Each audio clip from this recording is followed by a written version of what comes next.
Hey everyone, welcome back to the First Class Lacrosse podcast. I'm Deemer Class and joined by my co-host Matt Dunn. Today we are welcoming Katie Chrest Erbe to the podcast. Chrest Erbe was a three-time All-American at Duke University, earning first-team honors in both 2005 and 2006 and third-team recognition in 2004. She was the National Attacker of the Year in 2005, as well as the Thornton Award winner as the nation's most outstanding player. She was selected as the ACC's Player of the Year in both 2005 and 2006 and was the league's Rookie of the Year in 2003. Recognized as Duke's Female Athlete of the Year in 2006, Chrest graduated as the Blue Devils' all-time leader in career goals and points. She also set Duke's single-season record with 70 goals and 96 points in 2005. As a member of the U.S. women's national team, Chrest helped the USA capture the World Championship in 2009. She became the first member of the women's lacrosse program to be inducted into the Duke Athletics Hall of Fame in 2022. In 2024, she was inducted to the USA Lacrosse Hall of Fame. She has coached at Maryland, Loyola, Columbia, and Army at the Division I level and is now the head varsity coach at O'Neill High School. Katie, welcome to the show. Thanks. So pumped to be here with you guys. Well, Katie, what Deemer didn't include in the intro is now you have been working with us for the last, I'd say maybe 8 months or so, a little more hands-on with management of the athlete program, but you've coached a few events. And I knew some of the background, but I was doing some reading before, and your humility is unreal, because when you start looking at your background and playing experiences of Tewaaraton and U.S. national team and all of that stuff and coaching career, it's really an incredible resume. And I'm sure you hate us talking about, all of these accomplishments, but before we get going, I wanted to just look at, one quick quote that I saw in your Army bio as a coach. And I was looking at it, and the first line is, "A legend of the game, former Katie Chrest is a USA Lacrosse Hall of Famer and Tewaaraton Award winner as the nation's top player from her playing days at Duke University." And then Michelle Tumolo gives a quote, "I'm so thrilled to add Katie to our coaching staff. I've looked up to Katie ever since I picked up a lacrosse stick. She has already been a huge part of our program, but now to have her coaching our players and adding her knowledge to our staff has been a dream of mine since I got here. Katie brings one of the most decorated resumes you will come across, and when you want to be the best, you bring the best. What impresses me the most about Katie is the passion she has for the sport, her family, and her players. We are so lucky to have her." And the only reason I wanted to bring that up is because I think it's really important to just level set, where you are now and just the impact you've had on some very prominent people in the game, because I feel like naturally people know the younger players know the newest players playing professional, but you were that person for a lot of people that are now the coaches of the world and those pro players. So just wanted to kind of level set the guests we have on today. That's such a compliment coming from Michelle. I feel like I love the game so much that I'm often, even though I'm older, fangirling like the young, the Chloe Humphreys and the Michelle Tumelos and Kayla Trainer and all those guys. I actually, because of who they are as players, look up to them a lot and look to learn from them and that kind of thing. So when I took the job at Army with Michelle, I actually stepped into that role, just very excited to learn from her. So yeah, it's a huge compliment coming from her. It's awesome. And I think having that respect for the game, understanding of the history, watching it, being a student of it, that's something that's really impressed me since you've joined and just getting to know you. And so, I'm excited for the podcast too, because I'd love to keep learning where that came from, and so like something that we always like doing early in our shows is, getting an understanding of your upbringing and your background. You grew up in Baltimore, you went to Maryvale, but how did you get into the game? What kind of people inspired you along the way before you got to Duke? I grew up in Maryland. I grew up in Carroll County, actually, and that was kind of before lacrosse had really taken off there. My local high school would have been, now it's Manchester Valley, but then it was North Carroll. But I grew up in a big family. I have 4 older brothers, which kind of explains a lot about me. And I feel like if you saw me on the field, it kind of explains a lot. And we just had a very traditional childhood of just being out in the backyard and playing every sport that we could think of. And oftentimes, the only way I would be able to play is just to play with the boys. And they never, ever took it easy on me, never. And often would make me be the goalie, or, just I was full tackle football and like no holding back because I was a girl. So I feel like that is really kind of the foundation of who I was on the field. Actually, it's kind of interesting how I got into lacrosse. None of my brothers played lacrosse. My parents didn't know anything about it. I had a neighbor who went to Notre Dame, and one day she was a little older. I was in elementary school and she was in high school, so she had brought 2 lacrosse sticks out, and we were playing in the yard. And I just like kind of got hooked. I was like, "This is so fun," and then I asked my mom if she could find me a team, and there was only a middle school team where I was, so actually they wouldn't let me play with them. So I had to go. I went and ended up at Hereford, and it kind of was like I just had the best coaches from the very beginning, like competitive, but taught us.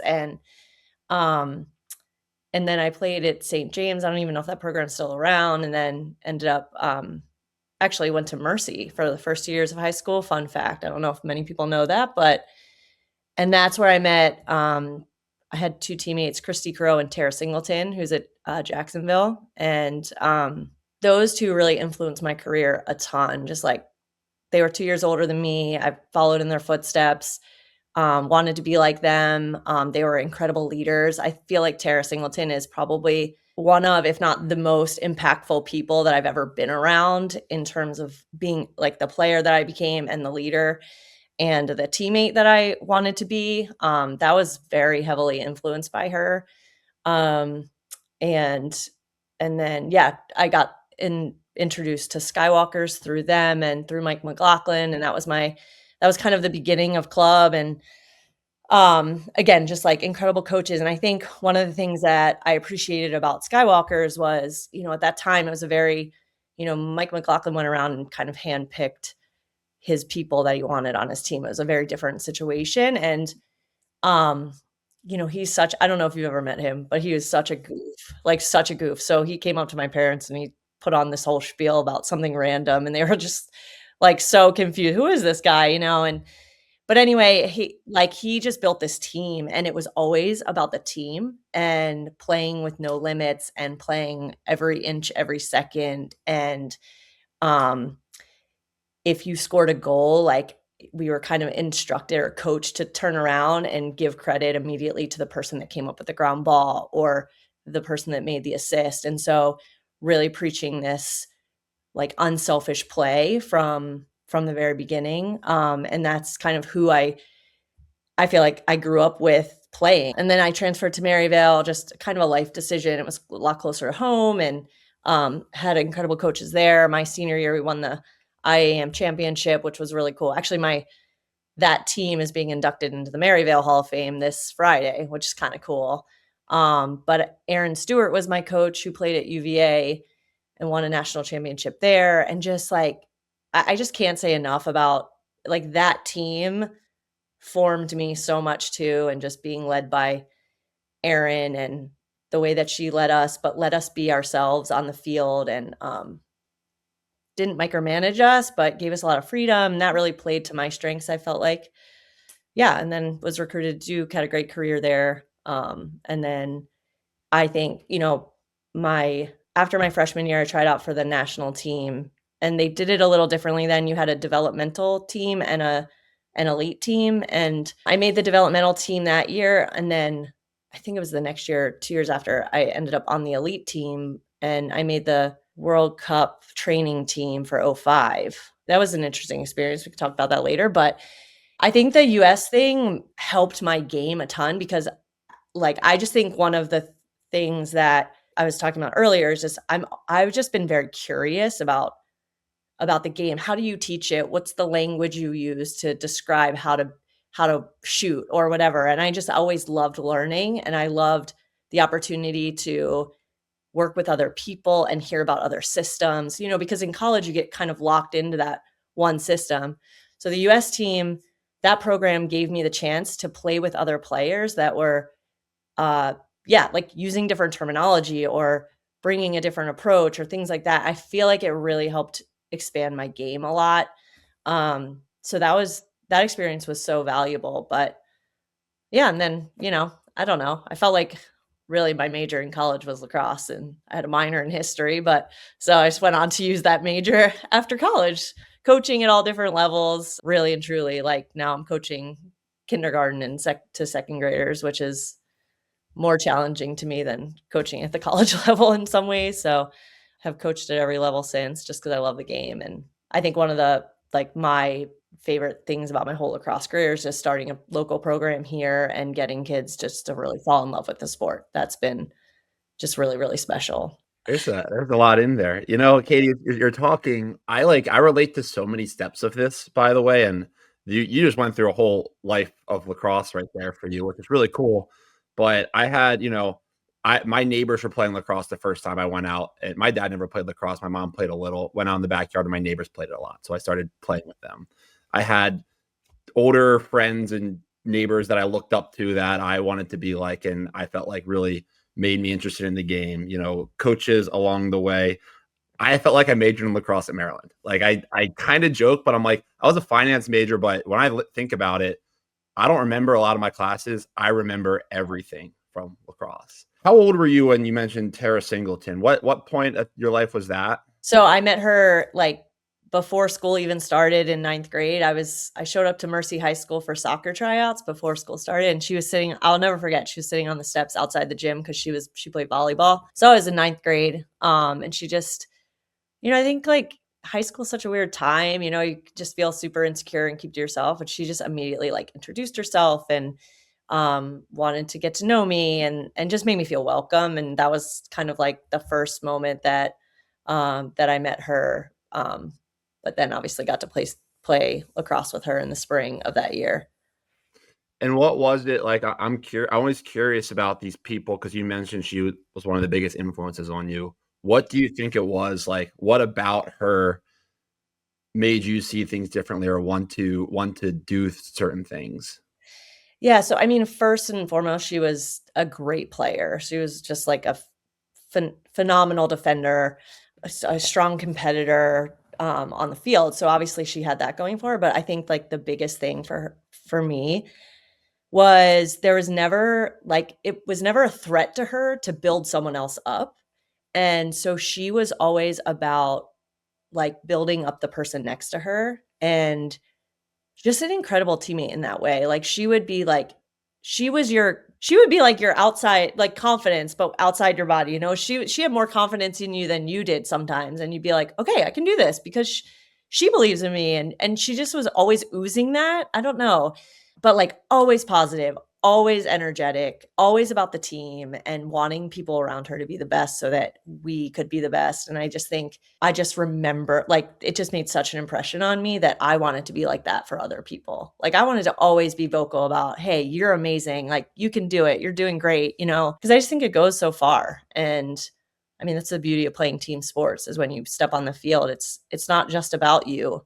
I was having a conversation with someone the other day of like, go out there, play hard, make mistakes, but you have teammates to come behind you and make up for it. And then you do the same for them. And I think she really embodied that as a teammate. It was just a great leader and of course, like wanted to win, and I think led us in that way of like, we're coming out here to win. We're coming out here to compete and we don't have to be friends with the other team. We don't have to be nice. And so she just had that like fierceness about her as well. So, I mean, two things stick out to me there. I think one, not being threatened by building up other people. I think our society is trending in such an individualized way that it's such a good reminder and takeaway to where you can still have success and achieve what you want to achieve while investing in others, and helping your teammates and propping other people up. And I think there's a lot of that's lacking, like in the post team days, if you're working in the business world or the work world, or again, even for athletes trying to figure out, hey, how do I get recruited, and you're so focused on yourself and your journey, but you can also still get to where you want to go while helping others get there too. So that's a good takeaway for me that is a really good reminder, because you have to be intentional about making that effort to invest in other people. But I do think it can take your mind off of being so focused on what you have to do. when you're on a team where that's the culture and that's the experience, like you end up being better too, because the people around you are better and you're not focused on yourself. Like you're focused on the whole, or you're focused on the other people. And I just think it kind of takes the pressure off. And it's that like all ships rise in the harbor, is that it makes everybody better. So ultimately it does help you to encourage other people and build them up. So Yeah, well, I think that's the expression, but it worked. If not, it works still. you know what I mean? Yeah, I know what you mean, and I relate because I think being on a team, like you always say, you're a product of the people you surround yourself with, and in general, that's like, oh, your friends. People say like who you hang out with, but if you're on a team, who you hang out with, if it's a like-minded group, a well-coached group with people that are all aligned, like the norm is just to do the right thing. The norm is to, show up and work hard. The norm is to support. If Tara Singleton's gonna support her teammates, like I think I should too, and like you're developing this cultural sense of the normal thing to do is what a lot of people would say is the right thing to do, which is work hard, prepare, also support one another and provide that like support to your teammates too. As you kind of move like through, I'm wondering if there was a point in your life where you felt like lacrosse, it kind of clicked that you're like, I want to go play in college, or I want to do this at the next level. Or did that all just kind of happen? You got to a point where you were the better player on the team and all of a sudden, you're like, I guess I could. Yeah, I mean, I think my family, I was kind of I was the youngest, but I was the first to really like go away to school. So that whole idea of like playing at the next level, it just wasn't really on our radar. So I think with joining Skywalkers, and Mike McLaughlin really kind of walked us through that of just, hey, I think you have a great opportunity here. And so I think it became more realistic. The other really random thing is that I worked at this store in Kenilworth Mall called Sports Our Way. It was like the Yeah. sister store to Lax World. Yeah. So there's funny stories about that. But that introduced me to Sue Heather, and they were I think had just come back from a World Cup.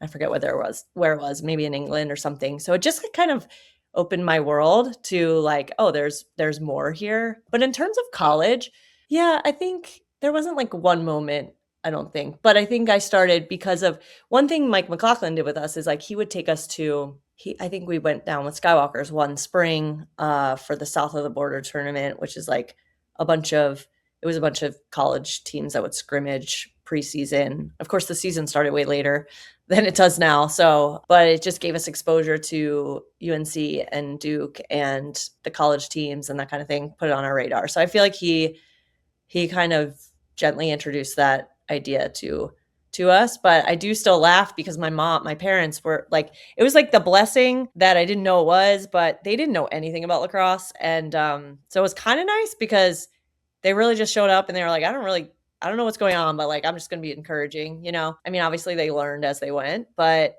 I think when Mike McLaughlin kind of was like, I think you can be recruited to one of the top schools. I love my mom. She's hilarious, but she's like, what? I don't know. Do you think you just want to like stay local and play for like, I don't know, does the community college have a team? Or like, she was just so like, she's like, you're going to go to Duke. Like you know, you're probably just going to sit the bench. Like that was kind of like her.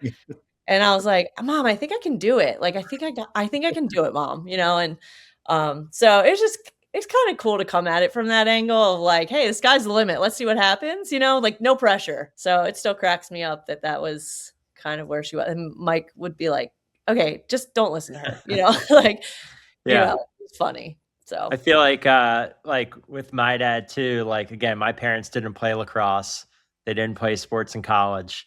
The expectation was to give great effort and have great attitude. And honestly, like I don't think my dad cared what I did as long as I was doing those two things, and I do think it's refreshing because the biggest pressure was always the pressure I was putting on myself. So I was like thankful that it wasn't like his or my mom's like overly expectations. But one thing I'm curious about too, like when you're bringing up Sports Her Way, Lax World, you know, Aaron, Mike McLaughlin, St. James, like this is my backyard too. Like, same with Matt, like growing up in Towson, Hunt Valley. I would love to hear, again, you even going back to like you're picking up a stick, then you're getting more motivated, you join Skywalkers.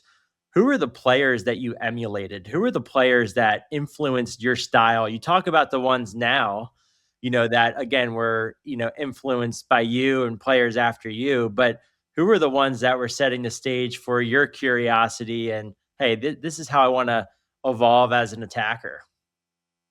I spent a lot of time at Loyola games, just because it was local. So definitely like Stacey Morlang and Suzanne Eiler. But then like, by and large, Jen Adams. She was the one we wanted to be. I wanted to be. So I remember, I specifically remember we drive down to College Park or get our parents to drive us down and watch her play, and then come back, and we were just trying to do stuff in the backyard that she was doing. And that was when there wasn't a shot clock. So like she would have the ball at the end of the game, and she would have people all over her, and her stick protection was like unbelievable. So we would go out in the backyard, and we're trying to do that. We're trying to do some of the shots that she was doing. And of course, sticks were super different then. So you just didn't have a pocket. So some of the stuff that she was pulling off were just incredible. But 100%, like Jen Adams was my idol. And it was amazing to, like, after I graduated, I got to do some stuff with STX, and she was a sponsored athlete as well for them. And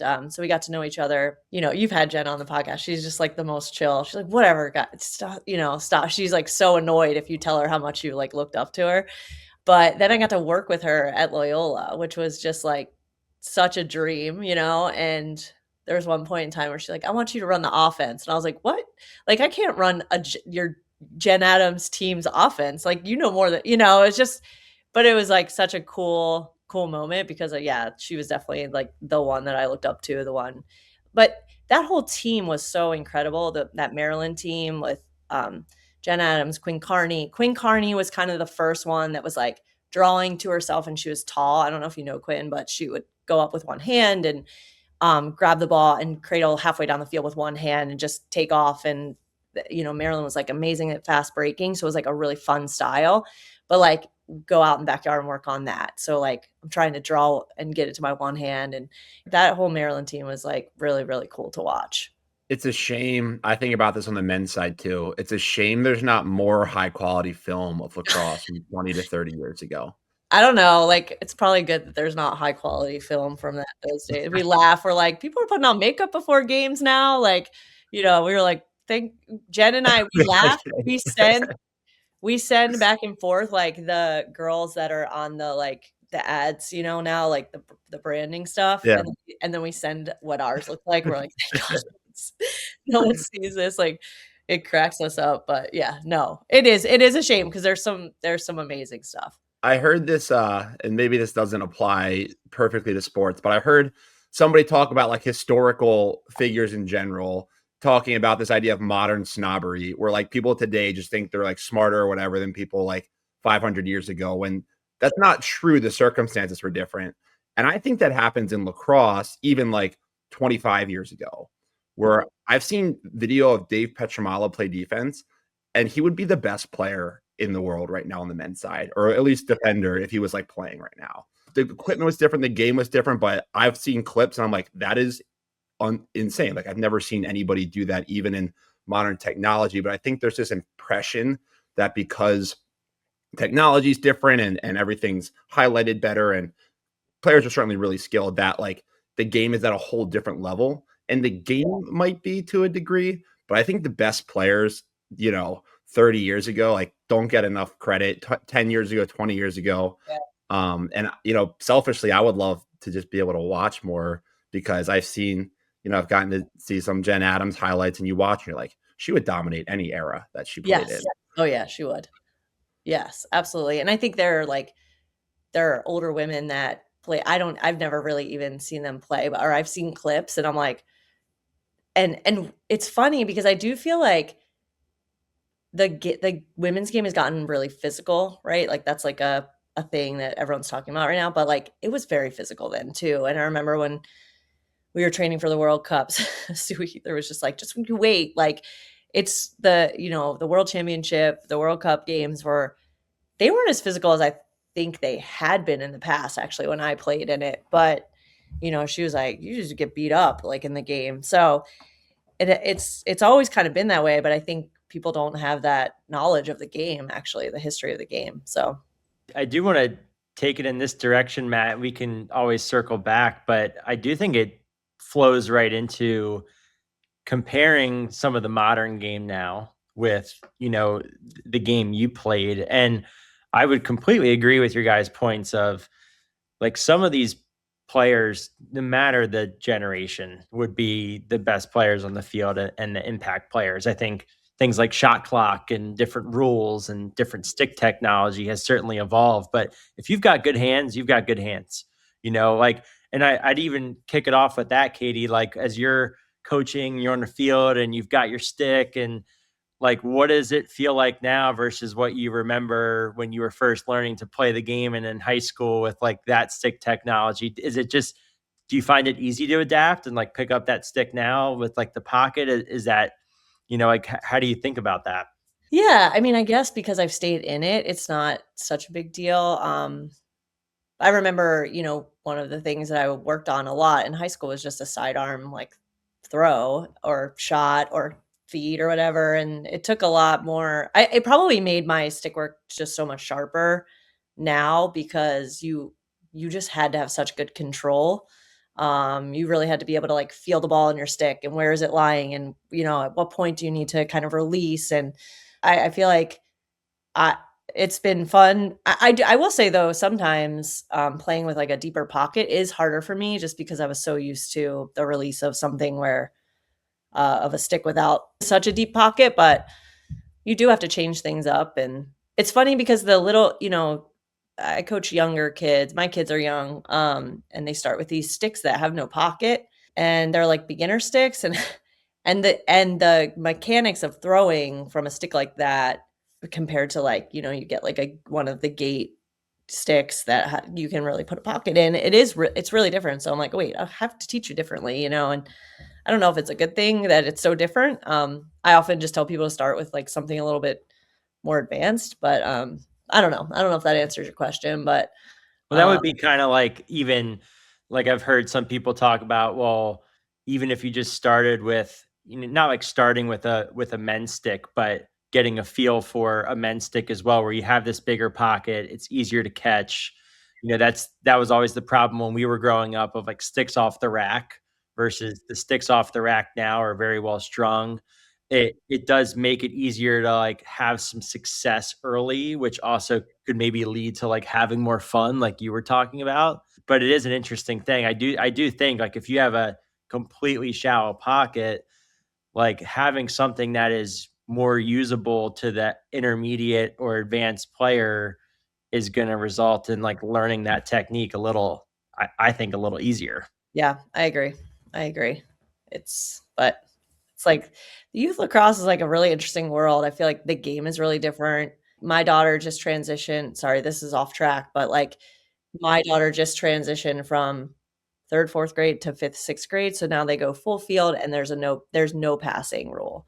So the game it's like literally a different game because now the 8 meter matters and sliding on defense is like a new thing. And so it's like, I don't know if the passing, like I get the idea of the passing rule, but sometimes I feel like it hurts the development a little bit. And then there's this huge transition.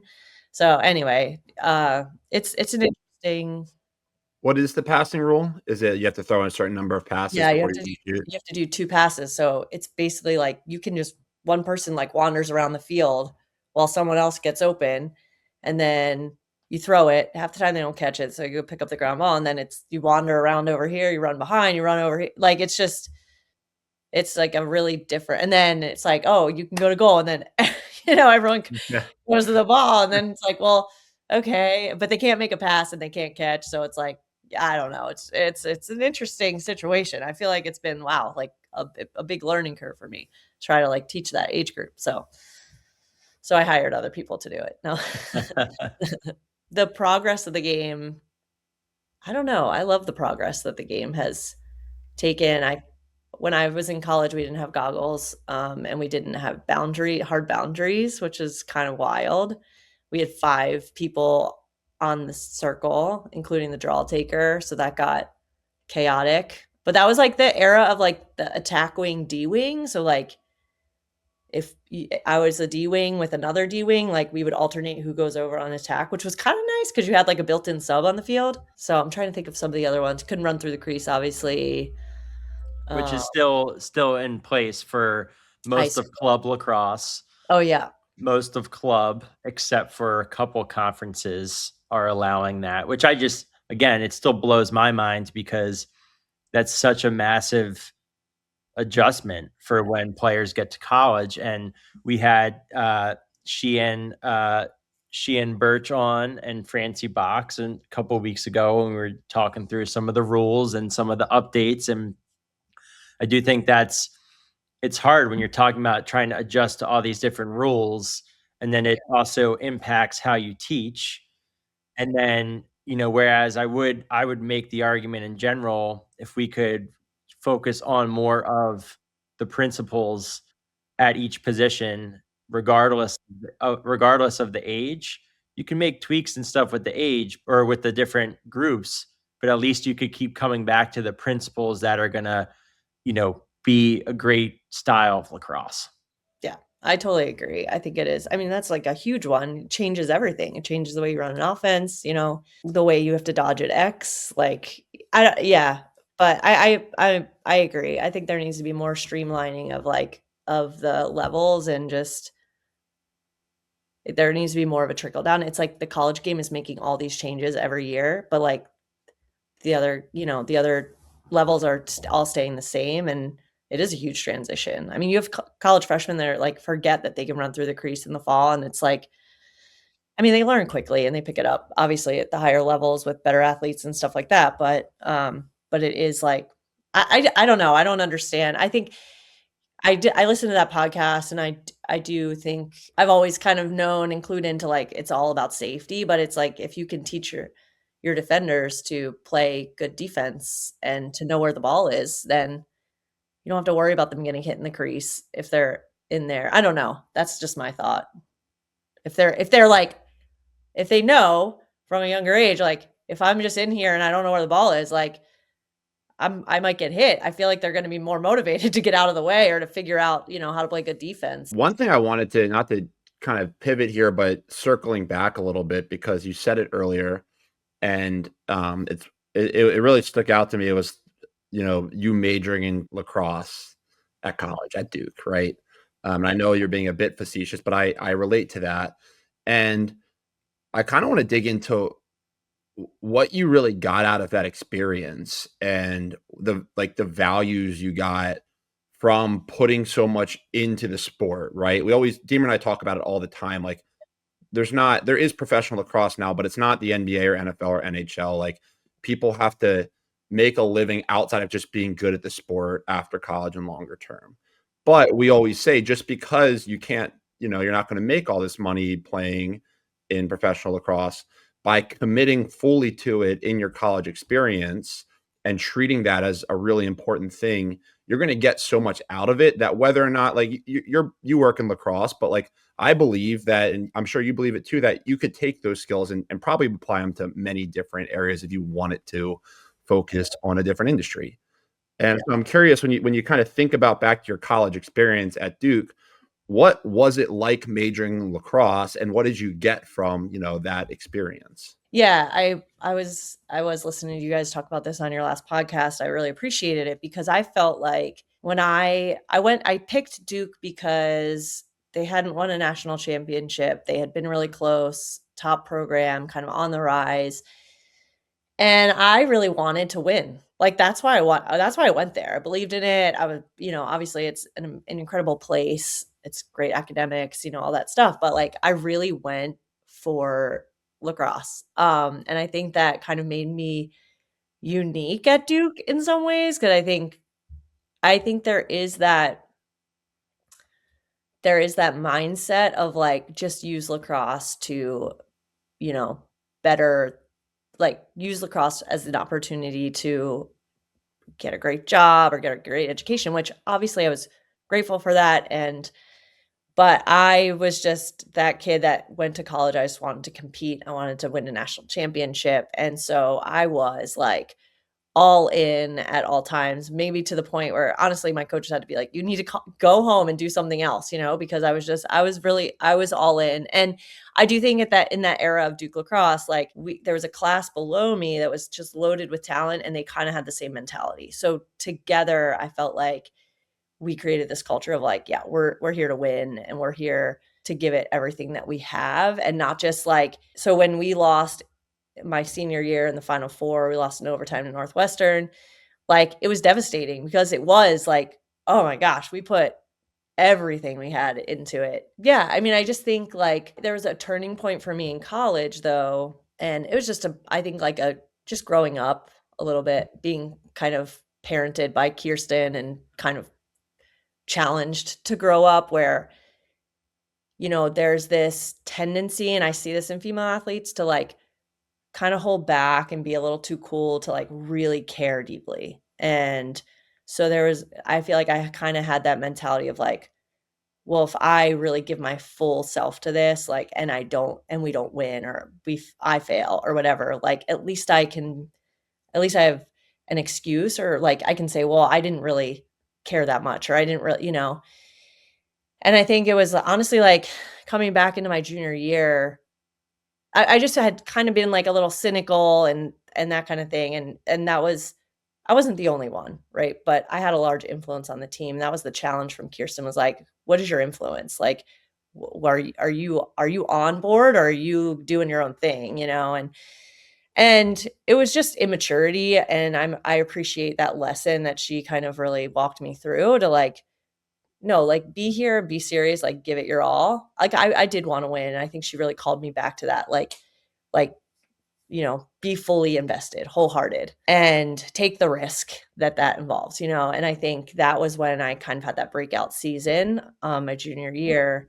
And it will always be a lesson that I carry with me of like, because I know, like, I know myself enough to know the times when when I'm really in it and I'm really invested and I really deeply care, and the times when I'm just showing up and going through the motions. And so I feel like beyond all the lessons I've learned, like, that is probably the biggest lesson that I learned, in that of like, the magic really does happen when you really give it your whole heart. I mean, I think one of the other big ones is like, we worked really hard on our culture that year too, like behind the scenes, and just that idea of like, even if you don't step a minute on the field during the season, like, you deeply matter to the team. And I just feel like that's such a great lesson in life too, of like, what's your role? Like, at all times you got to know your role. I mean, I feel like that in marriage, I feel like that in parenting, like it just is something that keeps coming back. Like, what's your role? Do it to your best ability, and give your all to the role, because it fits into a bigger picture. It's not just about you.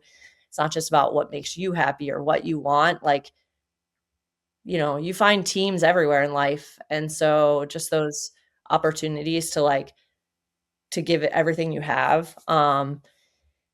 So, and not wish you were in some other position or some other situation or whatever, I just think those are like two of the big things, like being wholehearted and knowing your role and giving it your best. Like, those are things I feel like have carried on through like every stage of life.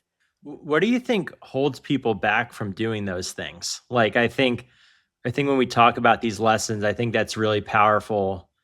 But I'm even curious, like, in your experience, or maybe what you notice in today's day and age of sports and youth sports, or coaching players along the way at the schools you've been to after graduating. What stuff gets in the way of that? I think as I've gotten older, I really see the courage it takes it's like the man in the arena thing, right? Like, I was thinking that as you were saying this, like, that's my yeah, favorite quote. yep. And I think, whatever the arena is generally, like, if you're thinking about it literally, usually there's a lot more people in the stands pointing out. And so what's wrong or whatever. And so I think there's a lot of influence that happens to like, I don't know. I just think it just takes courage to get out there and to do it and to fail in front of people. And, I think one of the hardest things for me, like, in my life, was walking away from Duke and being like, I'm glad I gave it my all, even though I failed. Like, that's still something that I feel like in my heart I wrestle with, of like, that was so devastating to lose, because I gave it everything. But like, I do think like when I look back, I'm like, I wouldn't change anything, but it's just a great risk, and I think I think it's easier emotionally for people to be like, well, I didn't really care that much, or I don't know. It's just like a defense mechanism, I guess I should say. So I don't know. It's a great question. I think that was such a great, segment and answer there. I lost 2 championships my junior and senior year. We lost in overtime my senior year. We were the number 1 seed and had won 15 games in a row. And I totally relate to what you're saying. Was I was all in. I wanted to win so badly. And I don't know how long it took me after we lost, but I like, it was really hard to lose because it was so important to me. And in my mind, there was no chance we were going to lose. Like, I just wasn't willing. Like, I felt personally like I had the control to like not let that happen. And our team was like that. And we lost. It was really earth shattering. But I think in hindsight, I feel I'm at peace with it. I would love to have won. Great. But I've learned a lot from it. And I'm at peace with it because I don't know that there's a lot like I could have done differently and we could have done differently. And we were so the joy I get of the memories of how committed we were to that is all time, and what I've learned from those experiences. And I think what you said is a really great point of maybe like one of the most fundamental traits somebody can have as a teammate or a coach or a leader is to be fully committed to the cause and like fully committed. Because I think people get anxious about being a leader because they look at other leaders or captains or coaches and they feel like they have to be like that.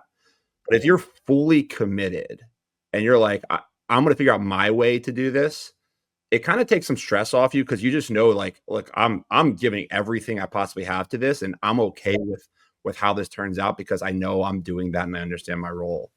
So I think what you just said there, it's really hard. And by the way, I know you mentioned you notice it in female athletes struggle to do that, or you notice that. I see it with male athletes too all the time, of just being timid to go fully into it, particularly maybe at the high school level too, of just saying like, hey, I'm willing to just commit to this entirely. I don't know if it's not cool, or maybe they know maybe they're not playing college lacrosse, so maybe they're like, hey, it's going to be over after this.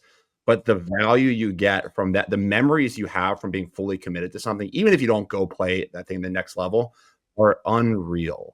Yeah. Yeah. It's amazing. Sometimes it's also I think for younger players too, they haven't been exposed to that next level yet.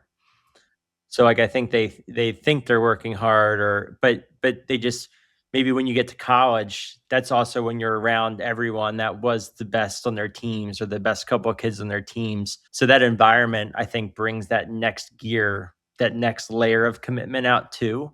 So I do think sometimes it's hard to pinpoint. And I think at the end of the day, you kind of said it too, Katie, like only if you were fully all in.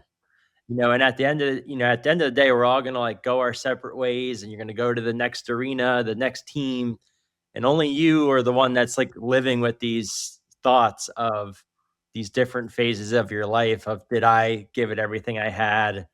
Do I have regrets? What did I learn? And it's a pretty interesting journey. Like I think about what you guys are talking about too. Like, we won my freshman sophomore year, and then junior senior year we were the first teams to not make the Final Four in like 9 or 10 years of Duke men's lacrosse. And so like, living with that and constantly thinking about, was I all in? Yes. Was there things I'd wish I'd have done differently, or conversations I wish I had differently with teammates? Again, back to the piece of like, it's not all about you, it's about the others. And even if you do all that, you could still come up short. But no, it's fascinating. And I'm curious, adding that on, again, as a mom of 4 kids, and your kids are getting more and more like into sports and lacrosse. What are the lessons and things like that you want them to learn, or has your view changed at all having kids now that are starting to go through it? Yeah, it's such an interesting, I feel like I'm trying to navigate it as we go, and just I feel like I haven't I don't know where to push them and where to not push, where to let them. I feel like I err on the side of, first of all, just like with my kids, like find what you love, and trying to really facilitate that for them. And then we haven't really gotten there yet. My oldest daughter plays on a team and she's coached by a guy. He played at Army, he played lacrosse there. He's a colonel. And so they just have this like incredible team dynamic that he and his wife have created for them. And so one thing I really appreciate about them, which I feel like we live in a little bit of a small town, a unique community. So all the kids play all the sports together. And they coached the soccer team too, because there was no soccer coach. And so they've created this like culture on every team of like, it's team first, it's give your best. They do shout outs after the game of like, who do you want to shout out? Like who did great, And so it's already creating that like we mentality versus the me thing. But my oldest daughter is such a like relational kid that I feel like she is more likely. Well, she's relational in that she's going to give herself to the team, to her friends and her teammates. My second daughter's like just wired so differently. She's going to give her all because she wants to win, and like she's going to be mad if she doesn't. And she's like feisty. So I don't know. I mean, at this point, navigating the youth sports thing is like really interesting. Sometimes I'm like, I feel like I know too much. So I don't want to like put that on my kids. So I will really want it to come from them of like what they're interested in. And then, but yeah, like really, I think Brian and I, my husband and I both feel strongly about like whatever you're doing, like got to give it your all and be all in. But yeah, I don't know. They're still young, so they're still really positive, and I don't know. We'll see what happens in middle school. I feel like it's a turning point.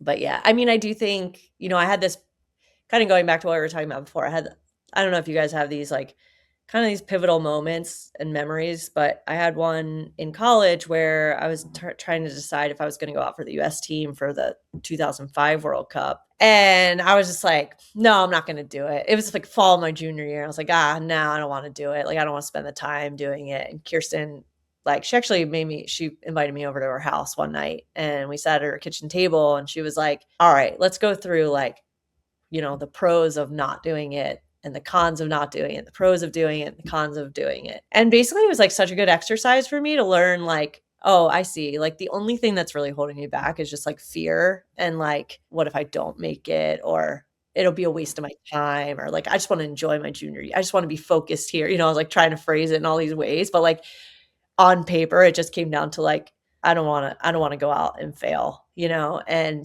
it just made it so black and white. And then it was like you're faced with yourself. Like, all right, well, you still get to choose. What are you going to do? You're going to like not do it because you're just afraid you might not make it. And so I did. And then I was like, all right, I see what you're getting at here. So then I decided to go for it and made it. And it was like just it was a turning point for me. So I think helping my kids with that stuff too, of like, what is the reason you don't want to do this? It's because it's hard. Like, hard is not bad, you gotta do the hard. Oftentimes the best things in life are right on the other side of hard, and so I think that's a lesson that we really try to teach them too, is just sticking in there and doing the harder things if they're going to lead to something great. That's great. Yeah. I do want to, kind of make sure as we're coming up on time shortly that we kind of hit on an important piece of this where you give Deemer his public performance review so far as part of First Class Lacrosse over the last 8 to 12 months. But seriously, though, Katie, we mentioned at the beginning, you've been working with us for the last, like I said, probably since the fall in a more formal capacity. We're on calls weekly, and you're helping us run our athlete program, and you're coaching regularly with us. And kind of curious, like what kind of made you want to get involved with us? We've been lucky to have you, and it's been so cool for us. I've enjoyed it, but what led you to, this point in your life where you wanted to get involved with what we're doing? Yeah. I mean, I think I share a lot with you in the excitement around learning and growing and learning from other people. And so I was kind of watching your content from afar. Stepped away from Army just to be home more with my kids. And so after seeing kind of what you guys were doing, I just felt like it was great opportunity to stay involved, coach some of the highest level kids at the high school level, and keep learning. Like that is really what I love most, is learning and learning from other people on the field, but like off the field with the athlete program too, of just, hey, you're working with these kids, like what's helping them? I want to grow in this. And I have an idea, but what do you think? And just that whole, I feel like that is the spirit of first class lacrosse, is like, how can we just always be better? And I think one of the other things that drew me to you guys as well is, I feel like on the women's side, there's not as much standardized ways of teaching things. So I think for like on the men's side, and you can correct me if I'm wrong, but it feels like you're all basically using the same language for things, the same terminology. You're teaching things in a similar way. Whereas I think on the women's side, we're still at a place where it's like, if you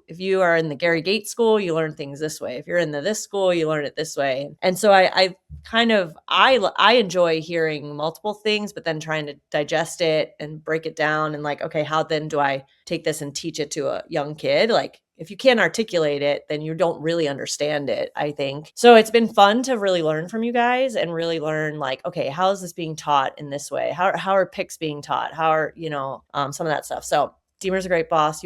Matt, it's great to work with you too. It's been awesome. It's been fun. It stretched me and helped me grow. And I really love that. I just love learning about the game. So yeah, no, it's been awesome. I think back to, I think you had reached out to me last May, and it's been really cool to see your role with us expand. And, again, like we have some mutual friends. So like I had known who you are and like having the Duke connection, but again, continuing to learn more about your career, and then, but also like see you coach out on the field, and again, how you connect with players. Like it's special, and now seeing the impact that you're making on the athletes and families that you're working with, and having that growth mindset, I think that motivates us too, which is awesome. And I guess I'd be curious, like, as you've been working and doing more training, like what kind of things have you been observing, like, with working with some families and doing the trainings, like what things have you found to be important that you find yourself saying a lot, that you're trying to pass on as you get more involved? yeah, I mean, a couple of things come to mind. I think just from a tactical standpoint on the field, this was on Instagram or whatever, but just helping offensive players like slow down and like really helping kids feel the game, and I just think that they are all like the high school kids, youth, like they're just playing so much that they don't think a lot and they don't feel a lot. It's go as hard as you can at all times. It's like that, grinding. And it's like, oh, to be like an effective offensive player, you got to feel what's going on. You've got to, you got to feel where the defense is. You have to feel where your teammate is. I don't know. And so that's like one of the biggest things I think on the field. And I think just like off the field, I think that the club world and all of that, like there's just such like an individualistic mentality to players, and it's not anyone's fault. It's not malicious. It's not, it's not because people are evil by any means or selfish. I just think it's kind of the nature of the beast. And I think when you're on a team, like everybody has a different role. Everybody has a different job. And sometimes your job is to score and sometimes it's not, when I was on the World Cup team, like my role was so different than it was when I played at Duke. But because I was in the position I was at Duke, I understood that everyone's role mattered. So it helped me be a better teammate on the US team of like, I'm not the guy right now and it's okay. Like, let me just do my job because that matters so much. And I think that is something that's like it's so lost in the club world. And just like that, the like compete because you want to win and you want like bring the team together, get your team to be the best team. Like I love working with the kids at Best in Class who are like, they're great players, but they're like, how can we take all these people that we don't know and like, let's build a team, for the like short time that we're here. And let me encourage people and bring people together. And a lot of that's communication and energy and leadership and that kind of stuff. And I just think like those are the things that stand out to me among a lot of players who are great players. They have great stick work. Like, they're overtrained. So they have they're coming with, phenomenal skills and that kind of thing. But like the extra of like, how do I pull people in and work together with people, and like that we mentality, I just feel like is something that's missing a lot. And it's hard because they are ultimately like, it's about their recruiting process and that kind of thing. But I always really enjoy the kids that are like trying to give more than just like, I'm trying to do the best that I can and I don't want to make a mistake. There's focused on the team. And it kind of just makes me think, of talking about majoring in college lacrosse, but obviously this isn't college lacrosse, but I think that mindset's like a skill, right? Like, can you go to a 2-day thing? Can you play club, or maybe you go from high school to club? So you're on different teams. It's not a college team, but can you put yourself in that mindset for 2 days or for summer season to commit to that role and that mindset? And to your point, Katie, the hard part is you have to believe that by committing to that, you will put yourself in a better position to achieve what you hope to get, which is, to stand out, to get recruited for a lot of people. But it's hard to trust that, I think. And to your point, I think why we all do this is we believe so much in that like mindset and that power of sports, is that like that is so valuable. And in any way we do it, like we love to push that messaging. And I like what you said. I don't think, there's an environment in youth sports that makes that challenging, but there's a lot of great actors. I don't think it's as many like people kind of pushing that mindset. It's just the nature of playing on multiple teams and moving around that, it has to be a theme that players hear over and over and over. They hear it from Coach Katie, they hear it from club coach, they hear it from high school coach, and they see it. And so after a while, they're like, wow, everybody keeps saying this. Like, I can commit to this. Yep. But I think it's hard. Yeah, totally. One of the reasons, like going back to even starting Best in Class, was, again, we wanted to put our spin on the typical showcase, and I think part of that is obviously you have games, but when we have these, training sessions each day, they're very intentional practices. And we've also been intentional with bringing in great people like yourself to work that and operate that and like connect with the players. And then I think when you tie that into training sessions in the off season, our athlete program, which you're again fully invested in, it just creates a lot of different touch points and opportunities to hopefully make an impact. And we can do all these things to our best effort and maybe not make that impact or not connect with a player or a family. But we have seen, a lot of great examples of being able to, again, give a kid something that they can take forward, and I think that's what continues to motivate us. And a huge part of that is having great people, so, it was really awesome having you on the podcast today, and really excited about what we're building with you and the impact that you're making on all of our families in the community. I know that this podcast will be no different, because there's so much good stuff in here that people can, take some of your perspective and try to apply it to their situations, which is what it's all about. Yeah. Awesome. Well, thanks, guys.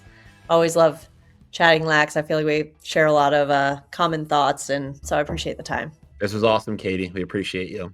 Thanks, Katie. Thank you, guys.